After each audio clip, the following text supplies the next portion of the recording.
remnants of antediluvian islands and eroded coastal headlands, the tall stones stood monolithic and forbidding, hoarding the shadows and softly shining purple, ghost blue in the moon and ocean-colored gloom. Grass and wind-twisted scrub pines stood from the stacks, and on the smaller, flatter seaward stones lay seals like earthen daubs of paint upon the night's darker canvas. From that wet dark across the bay came the occasional slap of a flipper upon the water that echoed into the round bowl of a cove, and the dog, as it always did, raised its scarred and shapeless ears. Their shack stood at the edge of the dark forest just above the high tide line and beside a slow, tannic river. The door, only an opening in one wall covered by an old piece of faded blanket, looked out upon the gray ocean. The old man's tiny house was but one room, with a packed earth floor and walls of wind-dried driftwood of various shapes and thickness. It was bone-white and silvery in its coloring, and ill-suited in every way for providing home or shelter. The leaking roof was fashioned partially from scrap-board he had scavenged from the mill outside Forks. He had towed the boards north up the coast behind his boat, back when his boat was sound, and had painted his roof red with river mud that had long since faded to a general rust color. The door, when there had been a door, had been nothing more than long pieces of driftwood and chunks of tree bark held together with a craze of baling wire. Off to one side there had once been a lean-to, built from the same lumber, but the old man had fallen through it one night before the dog came, when he was out of his mind with drink and sorrow. He'd knocked the whole shelter over with his weight, chopped it apart in anger, and his carpentry skills were not such that he could later fathom how to set it all right again.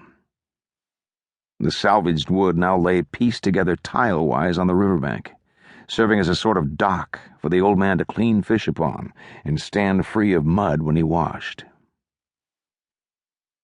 The rocker in which he sat was a found item, having washed ashore one fine spring day 5 years ago, and needing but minor repairs to its caning. The old man sat every evening to face the watery horizon and watch the sun fall, when he could see it for the rain, and to listen to the way the forest behind him hushed as light bled slowly from it. All along the shore, behind the cabin and down the banks of the river, stood the dark wilderness, tumbling in a jade wave to the shore. Numberless green centuries of storm and tide had stranded massive logs of driftwood against the standing trunks, so they lay in long heaps and mounds. Strange, quiet citadels of wood, sand, and stone. Natural reliquaries encasing the dried bones of birds and fish, raccoons and seals, and the sad remains of drowned seamen carried by current and tide from as far away as Asia. Seasons of sun over long, weary years had turned the great logs silver, then white.